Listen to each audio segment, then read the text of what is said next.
जय श्री माता जी। हे देवी, हे आदिशक्ति माँ, आपके पास आपके श्री चरण पर विश्व के सारे संत आपके साथ ध्यान करने हेतु बैठी हुई है। कृपा करके आप पधारिए और सभी संतों को परम चैतन्य प्रदान कीजिए। हे देवी, आपके ऊपर हम पूर्ण रूप से समर्पित है।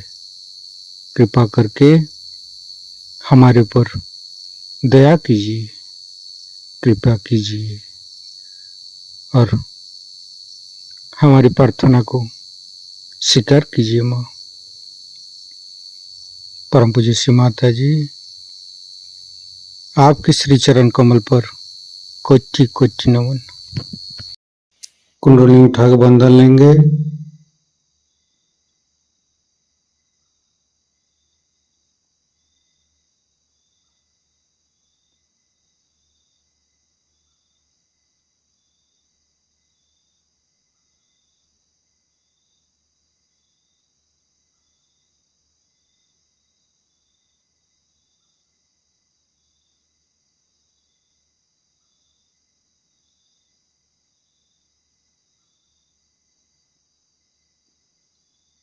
तीनों महामंत्र।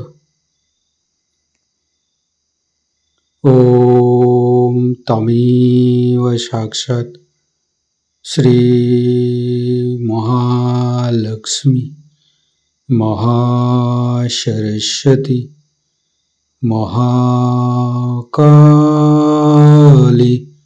त्रिगुणात्मिका कुंडली साक्षात् श्री आदिशक्ति माता जी श्री निर्मला देवी नमो नमः। ओम तमेव साक्षात् श्री कल्की साक्षात् श्री आदिशक्ति माता जी श्री निर्मला देवी नमो नमः।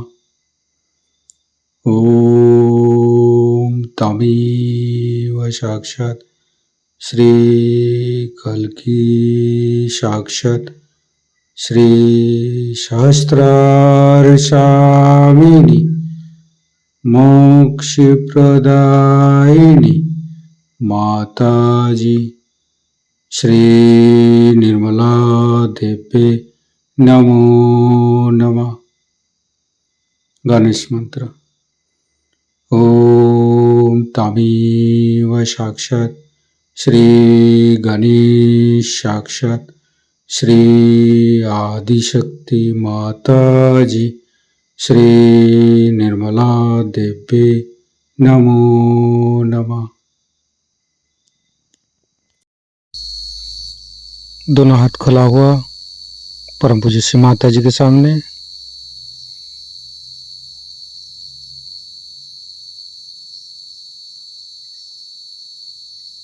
राइट हैंड हृदय पर। परम पूज्य श्री माता जी,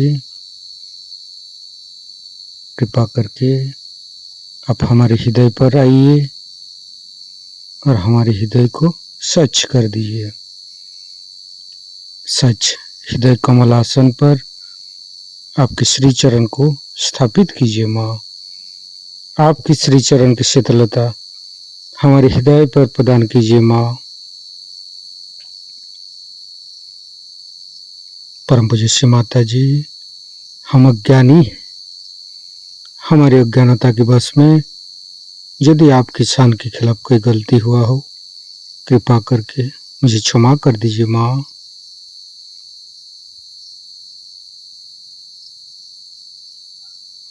दोनों हाथ श्री माता जी की तरफ। परम पूज्य श्री माता जी, आप ही तो प्रभु गणेश है। कृपा करके हमारे तीनों लाडली सात चक्र में समस्त दोषों को, समस्त रोगों को दूर कीजिए।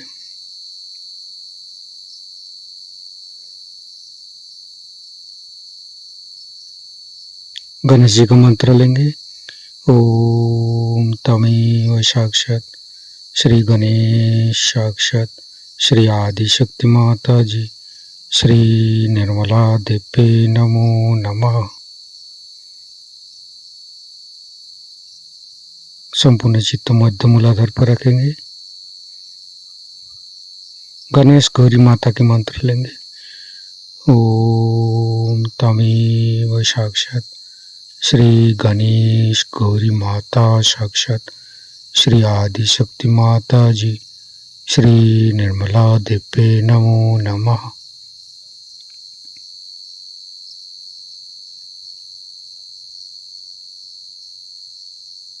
तीनों स्वादिष्ठान को देखेंगे।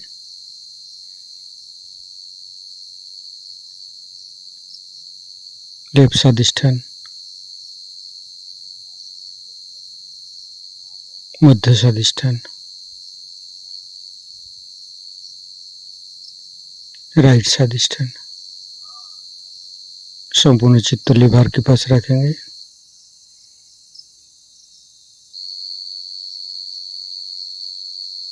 परम पूज्य श्री माता जी, आपकी श्री चरण की शीतलता हमारे लिभार पर प्रदान कीजिए। चंद्रदेव का मंत्र लेंगे। ओम तमेव साक्षात श्री चंद्रदेव साक्षात श्री आदि शक्ति माता जी श्री निर्मला देव्ये नमो नमः। हिमालय का मंत्र लेंगे। ओम तमेव साक्षात श्री हिमालय साक्षात श्री आदि शक्ति माता जी श्री निर्मला देव्ये नमो नमः। संपूर्ण चित्त राइट स्वादिष्ठान पर लिवर के ऊपर ही रखेंगे। गणेश अथर्वशीर्ष पाठ करेंगे। श्री गणेश अथर्वशीर्ष।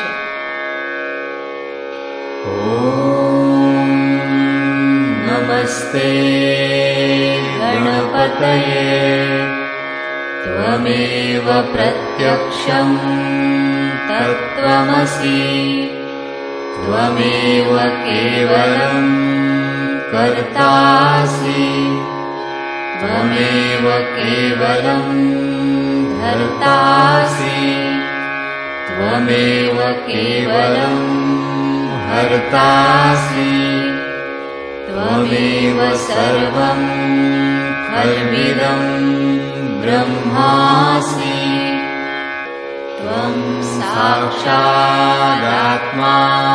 नित्यं ऋतं वच्मि सत्यं वच्मि अवत्वं माम् अववक्तारम् अवश्रोतारम् अवदातारम् अवधातारम् अवानुचानमवशिष्यम् अवपश्चात्तात् अवपुरस्तात् अवुत्तरात्तात् अवदक्षिणात्तात् अवचोर्ध्वात्तात् अवाधरात्तात्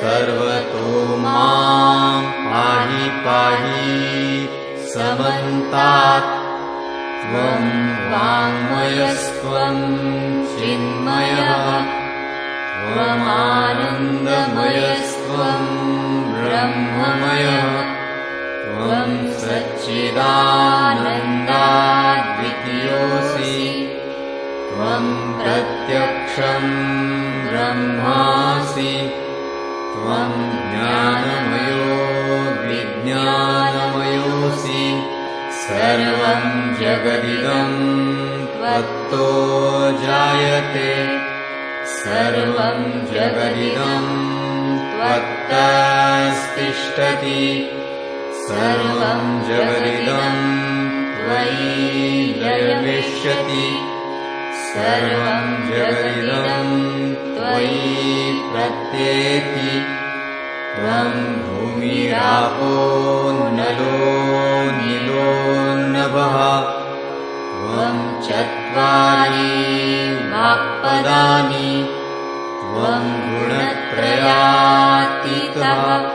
त्वं देहत्रयातीतः त्वं कालत्रयातीतः त्वं मूलाधारस्थितोऽसि नित्यं त्वं शक्तित्रयात्मकः त्वां योगिनो ध्यायन्ति नित्यं त्वं ब्रह्मा त्वं विष्णुस्त्वं रुद्रस्त्वम् इन्द्रस्त्वम् अग्निस्त्वं वायुस्त्वं सूर्यस्त्वं चन्द्रमास्त्वं ब्रह्मभूर्भुवः स्वरो गणादिं पूर्वमुच्चार्य वर्णादि तदनन्तरम् अनुस्वारः परतरः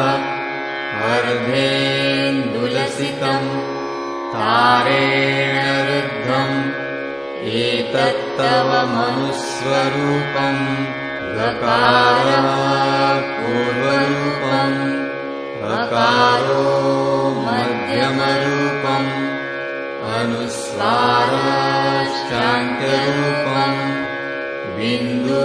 बिन्दुरुत्तररूपम् नादसन्धानम् संहिता सन्धिः सैषा गणेशविद्या गणकऋषिः निःसृद्गायत्री छन्दः गणपतिर्देवता ॐ गं गणपतये नमः एकदन्ताय विद्महे वक्रतुण्डाय धीमहि तन्नो दन्ती प्रचोदयात् एकदन्तं चतुर्हस्तं पाशमङ्कुशधारिणं रदं च वरदं हस्तैर्बिभ्राणं मूषकध्वजम् रक्तं लम्बोदरं शूर्पकर्णकं रक्तवाससं रक्तगन्धानुलिप्ताङ्गं रक्तपुष्पैः सुपूजितं भक्तानुकम्पिनं देवं जगत्कारणम् अच्युतम् आविर्भूतं च सृष्ट्यादौ प्रकृतेः पुरुषात् परम् एवं ध्यायति यो नित्यं स योगी योगिनां वरः नमो व्रातपतये नमो गणपतये नमः प्रमथपतये नमस्तेऽस्तु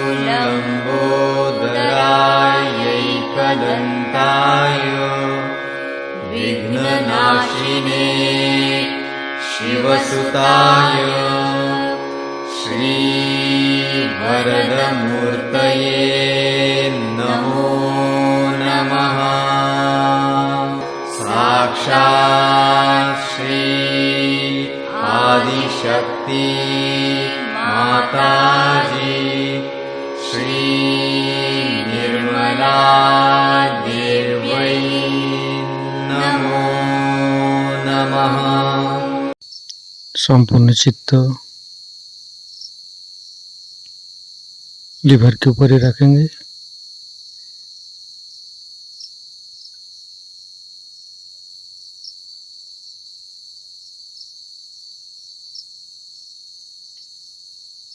फिर तीनों नाभि एक एक चक्र को देखते रहेंगे।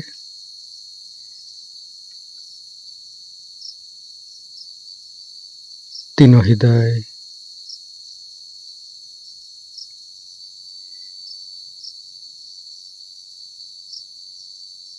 तीनों विशुद्धि,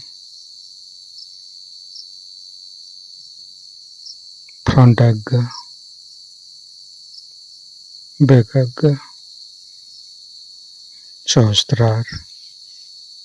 परम पूज्य श्री माता जी हमारी सहस्त्रार पर आइए और निर्विचारिता सिद्धि प्रदान कीजिए। निर्विचारिता का मंत्र लेंगे। ओम तमेव साक्षात श्री निर्विचारिता साक्षात श्री आदिशक्ति माता जी श्री निर्मला दिव्ये नमो नमः। संपूर्ण चित्त सहस्त्रार पर, संपूर्ण ध्यान का स्थिति परम पूज्य श्री माता जी का अमृत बनी हम सहस्त्रार से ग्रहण करेंगे। तो कहना है कि नोएडा का कुछ ऐसा नसीब है कि कितनी भी कोशिश करिए आप जल्दी आ नहीं सकते। सबको जरूर इंतजार करने लगाता है ये नोएडा, मुझे भी और आपको भी, क्योंकि कोई बिला वजह की देर हो गई। बिला वजह रास्ते में कोई वीआईपी साहब अगर बम्बई दिल्ली में आ जाए तो सब रास्ते बंद हो जाते हैं, फिर कोई आदमी हिल नहीं सकता। इसी प्रकार न जाने कितने लोगों को अपना समय बर्बाद करना पड़ता है। मैं तो उल्टा ही हाल देख रही हूँ। इसका मतलब कलयुग भी खत्म हो गया, उल्टे युग भी खत्म हो गया और ये सतयुग आ गया है। परम चैतन्य जो है वो कार्यान्वित होता है। ये तो आप जानते हैं कि परम चैतन्य का कार्य शुरू हो गया। अगर परम चैतन्य कार्य न करते तो हम इतने लोगों को पार नहीं कर सकते। उनके कार्यान्वित होने में इतनी मदद मिली है कि हजारों लोग भी अगर प्रोग्राम में आ जाएं तो वो आत्मदर्शन को प्राप्त कर। हालांकि हमारे अंदर जो कुंडलिनी है ये अनेक जन्मों से इस दिन का इंतजार कर रही है कि जब अपने आत्म साक्षात्कार को आप प्राप्त हो। कुंडलिनी जो है वो हमारी शुद्ध इच्छा है। जैसे कि हर एक इच्छा मनुष्य की पूरी हो जाती है पर उसकी इच्छा खत्म नहीं होती, तो ये शुद्ध इच्छा है। जब मनुष्य को ये शुद्ध इच्छा का फल मिल जाता है तब उसके बाद सारी ही इच्छाएं गौण हो जाती। इसके बारे में हम जानते नहीं। बहुतों ने तो कुंडलिनी का नाम भी नहीं सुना। बहुत सोचते हैं कि मैं कुंडली देखती हूँ जो शादी के वक्त देखी जाती है। इतना हमारे यहाँ अज्ञान है इस शास्त्र का। ये शास्त्र गुपित शास्त्र था एक जमाने में, लेकिन उसके बाद कितने तो भी लोगों ने इस पर बड़ा व्याख्यान किया है। लेकिन अंग्रेजी किताबें पढ़ने से, अंग्रेजी भाषा सीखने से, अंग्रेजी तहजीब में बह जाने से हमारे देश की जो विशेषता है, जो धरोहर है, उसको हमने कभी जानने की कोशिश ही नहीं की और उसके और हम मुड़े ही नहीं। और ये सब अपने शास्त्रों में भी लिखा है। उसके अलावा हमारे जो बड़े बड़े कवि हो गए, संत कवि हो गए, जैसे मार्कंडेय स्वामी तो कहते हैं 14,000 वर्ष पूर्व हुए थे। उसके बाद कितने ही संतों ने आत्म साक्षात्कार के बारे में लिखा। फिर धीरे धीरे कुंडलिनी के बारे में भी लिखना शुरू किया। इसमें हम कह सकते हैं कि आदि शंकराचार्य ने तो बहुत साफ तरीके से बताया कि आपको कुंडलिनी का जागरण करना चाहिए और कुंडलिनी के जागरण के सिवाय आप परम को पा नहीं सकते। लेकिन आदि शंकराचार्य जाने के बाद कोई भी ऐसा शंकराचार्य नहीं हुआ जिसने इस ओर लोगों को मोड़ा हो, क्योंकि शायद किसी को मालूम ही नहीं था कि कुंडलिनी का जागरण कैसा करना चाहिए। मंदिर बनाए और पूजा पाठ, कर्मकांड, दुनिया भर की चीजें शुरू की, पर जो वास्तविक चीज है कुंडलिनी का जागरण वो किसी ने भी नहीं किया। उसके बाद हमारे यहाँ 12वीं शताब्दी में एक बहुत बड़े कवि महाराष्ट्र में हो गए, इनका नाम था ज्ञानेश्वर। उन्होंने भी कुंडलिनी के बारे में बहुत स्पष्ट रूप से ज्ञानेश्वरी में 6ठे अध्याय में बताया। इसके अलावा उन्होंने एक बड़ी सुंदर किताब लिखी है जिसका नाम है अमृतानुभव। और ये किताब तो ऐसी अद्वितीय है कि मेरे ख्याल से अध्यात्म पर इतनी गहरी किताब कोई आज तक मैंने देखी। इसके बाद नानक साहब, कबीर साहब, नामदेव, तुकाराम, ऐसे अनेक लोगों ने कुंडलिनी के बारे में लिखा। पर आश्चर्य की बात है कि दूसरे भी धर्मों में जैसे इस्लाम में ये लिखा गया है कि जब क़यामत आएगा, इस वक्त आपके पुनरुत्थान का समय आएगा, तब आपके हाथ बोलेंगे। और क़यामत पर बहुत कुछ उन्होंने लिख रखा। कुंडलिनी को उन्होंने आसस कहा। और ईसाई धर्म में भी कहा है कि ये ट्री ऑफ लाइफ है, और जिस वक्त तुम्हारे अंदर आत्मदर्शन होंगे, तब तुम्हारे अंदर परमात्मा का जो दर्शन होगा वो ऐसा लगेगा जैसी कि बहुत सी प्रज्वलित ऐसी दीप शिखाएं। और ये होता है, ये मुझे दिखाई देता है, आप लोगों को भी बाद में दिखाई देगा। अब इसके बारे में राजा जनक से लेकर के अभी तक हर आदमी ने अपनी तरह से इसको लिखा, जैसा समय था, जैसी स्थिति। लेकिन तब भी ये जनसाधारण को चीज मिल सकती है, इसे जनसाधारण प्राप्त कर सकते हैं, ऐसा जरूर लिखा गया था। लेकिन वो कैसा होगा, इसके मामले में कुछ लिखा नहीं। ज्ञानेश्वर जी ने एक बहुत सुंदर कविता लिखी है, उसका नाम है पसायदान। उसमें उन्होंने सहयोग पूरी तरह से वर्णित किया है, और पूरी तरह से ये कहा है कि ऐसे दिन आएंगे। कहते हैं कि चलिए, सहयोगियों का वर्णन करते हैं कि आप चलिए, आप कौन हैं? आप जंगल की जंगल हैं, कल्पतरु के। कल्पतरु तो आप सब लोग जानते हैं। कल्पतरु के आप जंगल की जंगल है, आप लोग चलिए। और फिर वो कहते हैं कि आप लोग माने सहयोगी लोग अमृत के भरे हुए ऐसे महासागर हो जो कि बोलते हैं। चंद्रमा जैसी आपकी शक्ल, जिसपे कोई लांछन न हो, और सूर्य जैसे आप दैदीप्यमान, लेकिन आप में ताप न हो, ऐसे आप सहयोगी चलिए, चल के ये पसायदान, ये अमृत दान सबको दीजिए। पर उस पर भी इंग्लैंड में एक कवि हो गया, ऐसे तो अनेक कवियों ने लिखा, पर एक कवि लुइस करके हुआ है, उसने तो साफ साफ सहयोग का प्रोसेशन किस तरह से होगा, उसका जुलूस किस तरह से निकला जाएगा, यानी हमारा भी वर्णन उसमें वो 100 साल पुराना करते। उसके अलावा अपने हिंदुस्तान में ही बड़े भारी कवि, इनको हम मानते हैं, रविंद्रनाथ टैगोर, उन्होंने गणपतिपुळे का पूरा वर्णन कर दिया कि भारत के किनारे पर सब देश के लोग आएंगे, माँ जाग उठी है, विश्व की माँ जाग उठी है, और सब अपनी छोटी छोटी मर्यादाएं भूल करके एक जात। देखिए कितने बड़े बड़े दृष्टा अपने देश में हो। रविंद्र बाबू तो हमारे ही सामने थे। और विलियम ब्लेक नाम का एक बड़ा भारी कवि इंग्लैंड में हुआ, उन्हें 100 साल पहले लिख दिया था कि ऐसा ऐसा होने वाला है। भृगु मुनि ने अपनी जो किताब नारी ग्रंथ है, एक किताब आप जानते हैं कि उन्होंने कुंडलिनी के बारे में लिखी थी, जिसको भृगु संहिता कहते हैं, पर एक किताब उन्होंने नारी ग्रंथ नाम की लिखी है। उसमें पूरा सहयोग का वर्णन है कि मनुष्य की कुंडलिनी सहज में जागरूक होकर के उसकी तंदुरुस्ती ठीक हो जाएगी, वो बिल्कुल ठीक हो जाएगा, और उसके लिए कोई भी ऐसी अस्पताल वगैरह, मतलब संस्कृत में दूसरा ही शब्द है, उसकी जरूरत नहीं पड़े। और बिल्कुल सहयोग का इतना सुंदर वर्णन, पता नहीं 14,000 की 12,000 वर्ष पूर्व ये हुए, उन्होंने ये बात कलयुग के लिए कही। और अभी कुछ दिन पहले मैं एक एस्ट्रोलॉजर है कोई अमेरिका में, उनका पढ़ रही थी, मैं हैरान हो गई। 70 साल से ये काम हमने शुरू किया, बराबर 70 साल से उन्होंने ये होगा, वो होगा, ऐसा होगा, वैसा होगा, इस तरह से बढ़ेगा, इस तरह की कनेक्टिविटी आएगी, सब कुछ लिख रखा। बहुत आश्चर्य की बात, इन लोगों को इतनी चीजें कैसी दिखाई दी। लेकिन विलियम ब्लेक ने तो हमारा घर कहाँ होगा, उसमें कौन लोग काम करेंगे, सब कुछ वर्णित कर, जैसे कि खड़े थे वहाँ और देख रहे थे कि घर किस तरह से बन रहा है। ये सब होते हुए भी और अनेक इस प्रकार की चीजें हुई हैं। आप लोगों को कभी मौका होगा तो आप देखिएगा कि ऐसे फोटो आए हैं कि जहाँ हमारे हृदय पे ही सूर्य है, हमारे हाथ पे सूर्य है, पाँव पे चांद है, पीछे में चांद सूरज है, तरह तरह के प्रकाश सर से निकल रहे हैं और चारों तरफ प्रकाश है। कहीं हम बैठे हुए हैं तो उसकी जगह सिर्फ चैतन्य ही चैतन्य। इस तरह के अनेक फोटोग्राफ्स आपके आजकल के कैमरा में आ रहे हैं। उसको जरूरी नहीं कि कोई बड़ा महंगा कैमरा हो या कोई बड़े पहुंचे हुए फोटोग्राफर, सर्वसाधारण एक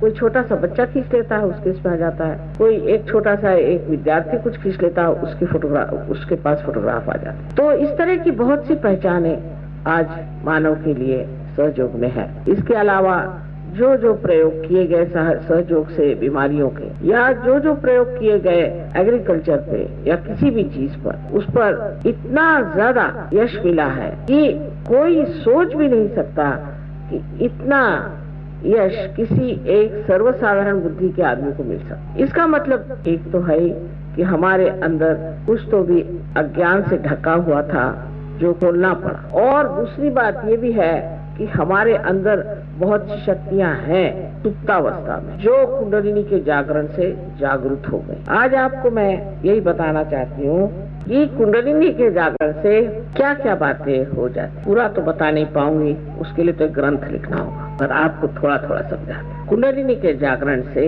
सर्वप्रथम हमारी तंदुरुस्ती ठीक हो जाती, हमें स्वास्थ्य मिल जाता है। कैसी भी बीमारी हो, मनुष्य स्वास्थ्य पूर्ण होता है, पर उसे ध्यान करना पड़ता, उसे बार बार अपनी कुंडलिनी को सहस्त्रार से ब्रह्मरंध्र का छेदन करवाना पड़ता है। उस तरफ थोड़ी सी मेहनत करनी, अगर उसने थोड़ी सी मेहनत की तो वो उस स्थिति को प्राप्त होता है जिसे हम निर्विकल्प समाधि कहते हैं। पहले वो निर्विचार होता है, उसे कोई विचार नहीं आता। इसका मतलब ये नहीं कि विचार नहीं कर सकता, पर जब भी चाहे वो विचार कर सकता है और जब भी चाहे वो विचार नहीं करता। यानी जो हर समय पागल जैसे हम विचार करते ही रहते हैं, एक क्षण भी नहीं रुकते, वो सारे ही विचार हमारे ऊपर जो मंडराते रहते हैं वो हट करके एक स्वच्छ आकाश सा हमारा हृदय और हमारा मस्तिष्क हो जाता है हल्का। फिर जब चाहे तब हम विचार कर सकते हैं, जब न चाहे नहीं कर, और निर्विचार में शांत अपनी शांति में खड़े रहते। अब बहुत से लोगों को मानसिक व्यथा है,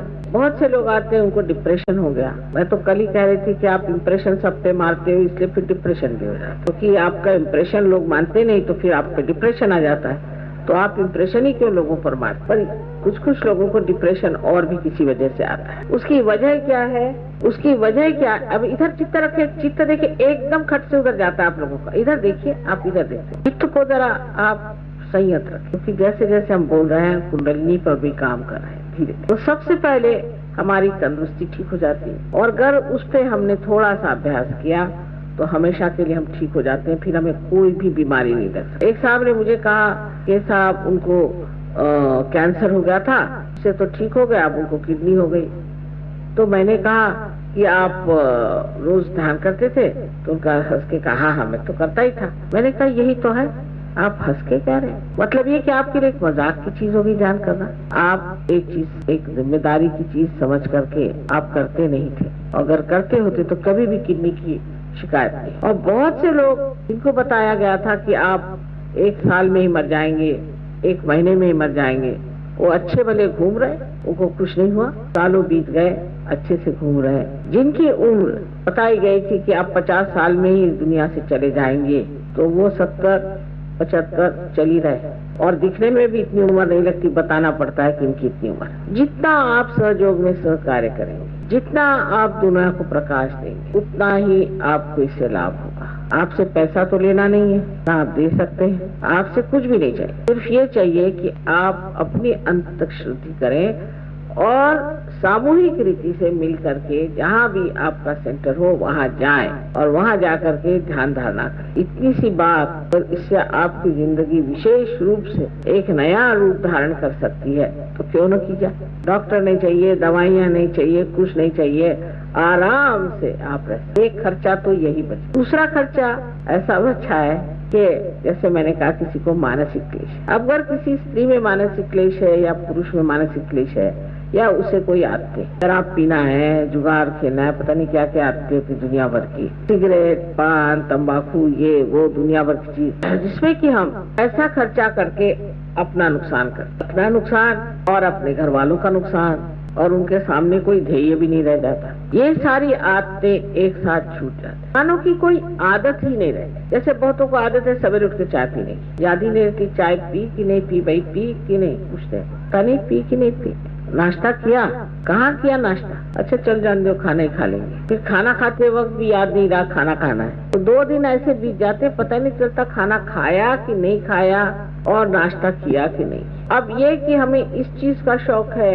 हमें ये चीज अच्छी लगती, काफी लोग ऐसे होते हैं कि अब किसी को बेसन के लड्डू अच्छे लगते, अब सब लोग उनके लिए बेसन के लड्डू लेके चले, क्यों भाई, उनको बेसन के लड्डू पसंद है। अब वो मरते दम तक उनको बेसन के लड्डू चाहिए, और अगर डॉक्टर ने मना कर दिया तो उसी की भूख लेके मरते हैं, फिर भूत बन के आते हैं और कहते हैं हमें बेसन के लड्डू दो। तो इस तरह की जो शौक है कि उसको ये अच्छा लगता है, उनको ये पसंद है, उनको वो पसंद है, अपने इधर नॉर्थ इंडिया में बहुत ज्यादा है। किसको क्या पसंद है, हर आदमी एक दूसरे की चापलूसी में लगा रहा है कि इनको ये चीज पसंद है तो उनको वो चीज पसंद है। फिर पसंद ना पसंद कोई जानता ही। हमारी लड़कियों को खाना बनाने का बहुत शौक, तो मैंने कहा तुम तो अपने डैडी के लिए इतनी चीजें बनाती हो, मेरे लिए क्या बनाती हो? कहने मम्मी तुमको कौन सी चीज पसंद है, हमें तो पता ही नहीं, तुम्हें तो सभी चीज पसंद है और कोई चीज पसंद भी नहीं, जो मिले सो तुम खा लेती हो। तो मैंने कहा ये बात है भाई, हमें तो कुछ याद नहीं रहता हमें क्या चीज पसंद। तो इस प्रकार अपनी पसंद और ये चीजें आते हैं, और जब तक आप अपने समाज में रहते हैं तो ऐसी बातें लोग करते हैं कि साहब मुझे तो बढ़िया घी खाए बगैर खाना ही नहीं आता, मतलब बड़े घमंड से खाए, और साहब मैं सुबह 2 सेर दूध पी सकता हूँ, और क्या क्या आप खा सकते हैं बताइए जिसकी बड़ी घमंड से बताए। और साहब मुझे तो बाथरूम ऐसा चाहिए कि चकाचक, कौन साफ करता है आपके यहाँ? मेरी बीवी। और खाना वो भी मेरी बीवी। आप क्या करते हैं? जी नहीं, मैं नौकरी करता हूँ सुबह शाम तक, और सिर्फ सिगरेट पीता हूँ, कभी शराब पीता हूँ, और कभी इधर उधर जरा चला जाता हूँ। तो ये सब बातें जाके मनुष्य अपनी उपादेयता, यूजफुलनेस को समझता है कि मैं क्या क्या कर, अपने जीवन का कोई अर्थ नहीं। इसी तरह से हमारे यहाँ आदमी और औरत जीते हैं। अगर आप पार होने के बाद उन्हें देखें, लगता है कि पागल है क्या, इनके जीवन का कोई अर्थ है कि नहीं है। ये ज्यादा आपको विदेश में देखा जाए, किसी आप लेक में चले जाइए, कोई बोट होगी, उसमें खड़े हैं घंटों। मैंने कहा कर क्या रहे? पहले ये बोट पे बैलेंस करें। अरे मैंने कहा भाई कुछ उनको काम धंधा और नहीं कहने लगे कि ये मजा उठा रहे। इसमें क्या मजा उठा रहे? बेवकूफ जैसे खड़े हुए बोट को ऐसे पकड़े, और घंटों ऐसे तो कोई मछली नहीं कर सकती, कोई जानवर नहीं कर सकता, ये आदमी है कि क्या है जो कि घंटों अपने। एक साहब मुझे जाना है, कल जरूर लंदन जाना है, मेरे किसी का टिकट मिलना चाहिए, वो मेरे हस्बैंड के पीछे पड़े, मुझे किसी से बुकिंग कराइए, 3 बार फोन। तो मैंने कहा भाई साहब ऐसी जल्दी क्या? अरे साहब मुझे वहाँ एक बॉल अटेंड करने का है, डांसिंग, उसके लिए मारो धाड़ करेगा, उसमें 4 घंटे जाके नाचेंगे और पाँव दुखा के शराब पी के आके पस्त हो जाए। लेकिन वो सोचते हैं कि हमारा जीवन जो है इसी में बहुत विषय, और इस तरह से जीवन को इतना हम बर्बाद करते हैं बात बात में। ये हमारे हिंदुस्तान में लोग इतने फैशनेबल भी नहीं। वहाँ तो एक कांटा, एक चम्मच, एक छुरी, इतना नहीं रहता। 5 चम्मच इधर, 5 छुरियां उधर, 2-3 चम्मच उधर। अब आपको समझ नहीं आता कि क्या क्या खाने का है। इतनी सी चीज खाने के लिए 2 चम्मच लगाई, कांटे लगाइए, फिर दूसरा दीजिए, फिर तीसरा दीजिए। अभी सीधे सीधे एक थाली लगाओ और खाओ। उससे अच्छा ये है कि केले का पत्ता रखो और खाना खाओ। सरल बात है, उठाया केले का पत्ता फेंक दिया, काम खत्म। लेकिन नहीं, इतना उसमें समय बर्बाद करेंगे, और जैसे ही उनके घर आप जाइए तो फौरन बताना शुरू करेंगे कि ये प्लेट फलानी जगह की है, ये रॉयल डाल्टन की है, ये अमका है, तमका है। और अगर आपके घर आएंगे तो आपकी प्लेट उठा के देखेंगे कि उसके पीछे क्या लिखा। आप क्या वो दुकान खाने वाले? उसमें कौन सी कंपनी का बना हुआ ये देखेंगे कि ये बढ़िया कंपनी का बना है कि। ऐसी चीजों की गुलामी इंसान करता है कि कुछ पूछे नहीं, और उसमें इतनी ज्यादा शोबाजी और आपस में इतनी खींचातानी, कंपटीशन की कुछ पूछे नहीं। इस तरह से मनुष्य अपना जीवन इतना बर्बाद कर। आदमी लोगों का तो क्या कहने, वो तो आपसी रस्सी खींच में ही मारे जाते हैं। अरे भाई वो आदमी कैसे हायर हो गया, वो कैसे लोअर हो गया, उसका कैसा बड़ा हो गया, उसका कैसे छोटा हो गया। रात दिन उनको ये फिक्र लगा मैं नौकरी में बढ़ कैसे था। लेकिन कितना भी बढ़ता गया, समाधान तो मैंने देखा नहीं। वो जब तक कब्र में नहीं जाता है, एक टांग उधर और एक टांग इधर, तब तक वो सोचता मेरा प्रमोशन हो जाना चाहिए। अब लास्ट प्रमोशन हो रहा है, लेकिन तो भी वही सोचता कि मेरा प्रमोशन करो। और औरतों को दूसरी चीज से फुर्सत नहीं। औरतों को यह है कि उसने ऐसे बाल बनाए तो मैं क्यों ना बनाऊं, उसने ऐसे जेवर बनाए तो मैं क्यों ना बनाऊं, उसका ऐसा है तो वैसे क्यों ना करूं। कभी मैंने ये नहीं देखा कि आपस में ये तुलना हो कि वो इतना भला मानुस है, इतना भला है, मैं क्यों ना भला हो जाऊं। ऐसे मैंने किसी को नहीं सुना, आज तक नहीं सुना। सहयोग में है, सहयोग में है। सहयोग से बाहर कोई आदमी औरत ऐसा नहीं कहती कि वो इतनी अच्छी औरत है, इतनी भली औरत है, इतनी दाता है, इतनी मेहरबान है, मैं भी कुछ ऐसा हो जाऊं, मैं भी ऐसे कुछ करूं। ऐसी इच्छा मैंने किसी को करके देखा। और इस तरह से हम अपनी जिंदगी का अर्थ क्या निकालते हैं, उसका कोई मतलब ही नहीं लगता। इस जिंदगी को 4 चांद लगते हैं जब आप पार हो जाते हैं, क्योंकि आपके अंदर से शक्ति बहने लग गई। हाथ उठाइए, कुंडलिनी को उठा सकते हैं, दूसरों को आप पार करा सकते हैं, जीवन तक क्रिया आप कर सकते हैं, लोगों को इतना दान दे सकते हैं, और उसके लिए पैसा नहीं, कौड़ी नहीं, कुछ नहीं, आपके हाथ के इशारे पर कुंडलिनी। जाने कितने लोगों को आप ठीक कर सकते हैं, एक आदमी न जाने क्या से क्या कर सकता है, बस वो सोच ले। अब हम तो हो गए योगी पूरी तरह, और इस बात को अपने जीवन में पूरी तरह से उतारे और ठान ले कि हम तो योगी हैं और हमारी जात ही अलग हो गई, हमारा धर्म ही बिगड़ गया, हम तो दूसरे ही धर्म में आ गए। जब वो इस बात को ठान लेता है तो एक आदमी काफी है, सारे हिंदुस्तान को नचा सकता है। काम तो आपसे होने वाला है। जैसे कि बिजली का स्रोत कहीं है, लेकिन यहाँ पर तो आपको दीप ही जलाने पड़ते हैं। वो स्रोत यहाँ लाने से फायदा क्या, उससे क्या लाइट होने वाली? ऐसे ही दीप चारों तरफ जलाने पड़ेंगे, तभी प्रकाश ठीक से होगा। इसी प्रकार आप लोग भी उसी एक स्रोत से प्रकाश पाने वाले दीपक है, और दीपक को चाहिए कि आप प्रकाश दें। उसके बाद भी आप रो रहे हैं, मुझे ये चाहिए, मुझे वो चाहिए। अरे अब हो गया, अब दो, अब देने का काम। पहले लेते रहे, अब देना सीखो, और अपने गौरव को और अपने शक्ति को बचा कि आपके अंदर कितनी शक्ति है, आप क्या क्या कर सकते हैं। पर अब भी हम देखते हैं बहुत से लोग रोते ही करते हैं, माता जी मेरा ऐसा हुआ, माता जी मेरा वैसा हुआ। मैं कहती हूँ बेटे कैसे हो रहा है? कुछ लोगों की धड़ से समुद्र में गिर जाते हैं और भूल जाते हैं, और कुछ लोगों के अभी भी पत्थर जैसे बाहरी खड़े हुए रो रहे हैं। इसकी एक ही वजह है कि आप अभी तक समझे नहीं सहयोग का मतलब, आपने अपना भी मतलब नहीं जाना, आप समर्थ नहीं, अपने स्व का अर्थ आपने नहीं जाना, इसलिए ऐसी बात हो रही। अच्छा, अब ये तो थोड़ी सी बाहर की बात हुई कि शारीरिक व्यथा ठीक होती है और मानसिक व्यथा ठीक, और आप स्वतंत्र हो जाते। स्वतंत्र का दो अर्थ, एक तो ये कि आप किसी भी आदत की गुलामी नहीं करते। आप कहिए तो जमीन पे सो जाए, आप कहिए तो नदी के किनारे सो जाए, आप कहिए तो रात भर जग ले, जो कहिए उसके लिए शरीर हमारा जो ये हमारा गुलाम है, हम इसके गुलाम नहीं। शरीर की गुलामी एकदम छूट जाता है। और जो रात दिन का चलता है कि अरे भाई मेरे तो पैर में दर्द है, मेरे तो सर में दर्द है, वो सारे दर्द अपना बोरिया बिस्तर बांध के कभी रफू चक्कर हो जाते हैं, और आप दूसरों का दर्द दूर करते हैं। अब आपके पास ही शक्ति आ जाती कि आप दूसरों का दर्द दूर। और स्वतंत्रता का दूसरा एक और अर्थ होता है स्व का तंत्र जानना। स्व माने आत्मा, और आत्मा का तंत्र जानना माने उसका मैकेनिज्म जानना, आत्मा का कार्य कैसे चलता है, उससे हम क्या क्या कार्य कर सकते हैं।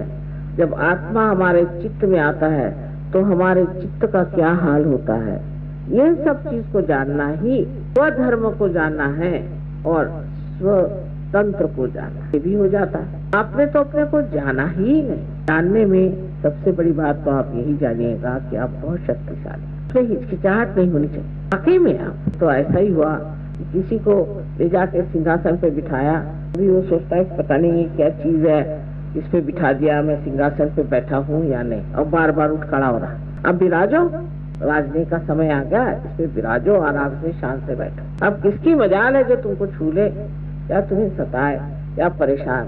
जो तुम्हें सताएगा वो एक दिन आके तुम्हारे चरणों में गिर के रोएगा और कहेगा बाबा मुझे इस तकलीफ से पता नहीं मैंने तुम्हें क्यों तकलीफ। इस प्रकार आप परमात्मा के साम्राज्य में चले जाते हैं, और परमात्मा के साम्राज्य में जाने पर बड़ा आश्चर्य होता है कि हर चीज जो आप लेना चाहते हैं तो एकदम से मिल जाती है। आपको कोई काम करना है तो एकदम बन जाता है। आप कहीं बाजार में जाइए तो लोग आपको देख के कहते आइए बैठिए चाय पियेंगे, और दूसरों को भगा देते हैं। क्या बात नहीं, आपकी शक्ल से ही लग रहा है कि आप बड़े शरीफ आदमी, शक्ल से ही लगने लगता है। फिर आपका बोलना चालना इतना प्यारा मधुर हो जाता है, गुस्सा तो कभी का ही रफू चक्कर हो जाता है, और एक तरह से आप प्रेम भाव, और उस प्रेम में एक बड़ा अजीब सा आकर्षण होता है। वो आकर्षण ऐसा है कि उसमें किसी प्रकार की गंदगी नहीं होती। आकर्षित होता है मनुष्य ऐसे आदमी की तरफ, और सोचता है कि इस आदमी में कौन सा ऐसा गुण है जिससे मैं इसके तरफ इतना आकर्षित होता। कहते हैं कि कस्तूरी का सुगंध अगर आ रहा है तो उसको कसम लेने की जरूरत नहीं पड़ती। इस मनुष्य में प्रज्ञा होती है, जिसकी जागरूक चेतना होती है, उसके लिए कसम लेने की जरूरत नहीं पड़ती। और आपको ये नहीं कहना पड़ता कि साहब ये आदमी जागा। हाँ, कोई जानबूझ करके आँख मूंदना चाहे वो दूसरी, या कोई बेकारी में विरोध करना चाहे, झगड़ा करना चाहे, ये बात। तो ये सोचना चाहिए कि हमारे लिए एक बड़ा भारी नया आयाम खुल जाता है, और उस आयाम में हमारे अंदर कलेक्टिव कॉन्शियसनेस जिसे कहते हैं, सामूहिक चेतना प्रस्फुटित होती है। आप जानते हैं उस पर कि दूसरे आदमी के कौन से चक्र पकड़ रहे हैं, आपके कौन से चक्र पकड़ रहे हैं, और आप अपने से अलग हट जाते हैं। आकर कहेंगे माँ मेरा आज्ञा चक्र पकड़ रहा है, बहुत बुरी तरह, इसे ठीक करें। माने ये कि मुझके अंदर अहम भाव है, मुझे अहंकार है, मैं अहंकार में आ गया हूँ, इसका मतलब अहंकार है। लेकिन कहेगा माँ मेरे तो सर दर्द हो रहा, आप जरा आज्ञा चक्र मेरा ठीक है, माने मैं अहंकार हूँ। कोई आदमी ऐसा कहेगा, अरे अगर किसी से कहे तुझे अहंकार है, तो ऐसा ठिकाना लगाएगा आपको कि बस आपको पता चल जाएगा कि अहंकार का नाना है ये। लेकिन मनुष्य खुद ही कहता है कि वहाँ मेरे अंदर ये बात है, क्योंकि उसको महसूस होता है, उसका एहसास होता है, वो जानता है, उसका दुख होता है, उसकी तकलीफ होती है, और उससे वो निकलना चाहता है। वो अपने ही को जानता है और अपना न्याय करता है। यही उसको कहते हैं लास्ट जजमेंट की आखिरी न्याय का समय आ गया। अब आप ही अपना न्याय करिए। तो किस प्रकार कि आपके हाथ उंगलियों के किनारे आपसे बताएंगे कि आपने गलती, दूसरों के बारे में बताएं, लेकिन आप बहुत प्रेम से उनसे बात करके और उनकी तकलीफ निकाल दे सकते, उनको बगैर बताए ही निकाल दे सकते, और एकदम से आप देखेंगे कि वो आदमी कितना बढ़िया हो, आप पहचान भी नहीं पाइएगा। बहुत बार तो ऐसा होता है, किसी आदमी को पार करने के बाद अगर मैं उसे साल भर बाद मिलूं तो वो मुझे 5 साल और छोटा लगने लगता है। तो मैं पूछती हूँ कि आपके बड़े भाई साहब आए थे, लेकिन आज आप पहली मर्तबा आए। नहीं माता जी, मैं ही था। राग यमन। कृपया अपना चित्त स्वादिष्ठान चक्र पर स्थिर करें।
ज्ञानदायिनी श्री माता जी, ज्ञानदायिनी श्री माता जी, ज्ञानदायिनी श्री माता जी।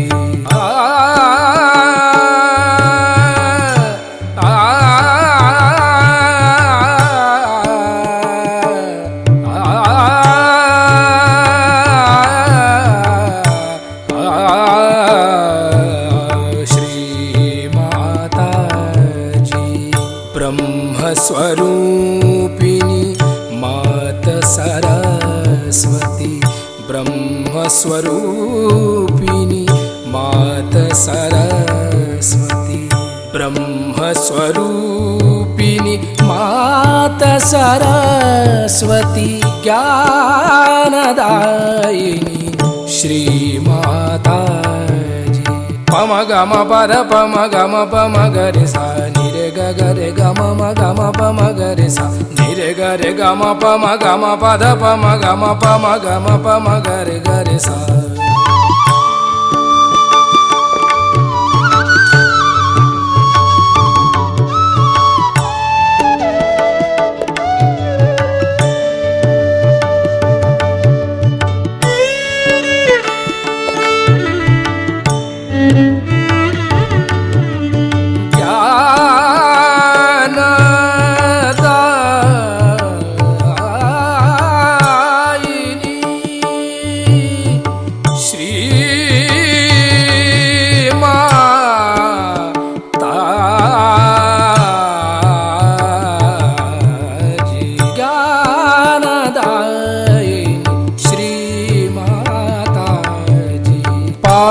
म रे ग रे नि रे सा नि रे ग रे ग म प म ग म प द प म ग रे नि रे सा ज्ञानदायिनी श्री माता जी।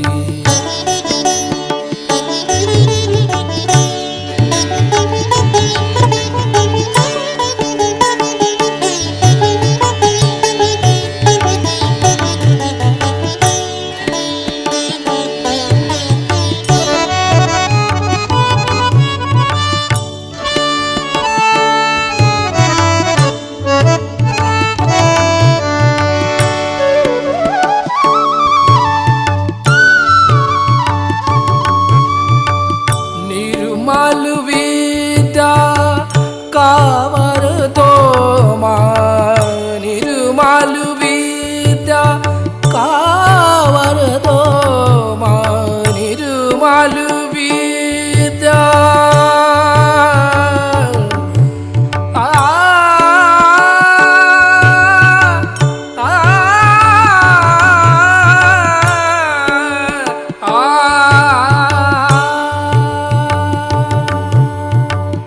निर्मल विद्या कावर दो माँ, निर्मल विद्या कावर दो माँ, चित्त सदा चरणों में रखना, चित्त सदा चरणों में रखना, चित्त सदा चरणों में रखना, ज्ञानदायिनी श्री माता जी, ज्ञानदायिनी श्री माता जी, ज्ञानदायिनी ज्ञानदायिनी ज्ञानदायिनी श्री माता जी। ओ त्वमेव साक्षात् श्री ब्रह्मदेव सरस्वती साक्षात् श्री आदिशक्ति माता जी, श्री निर्मला देवे नमो नमः।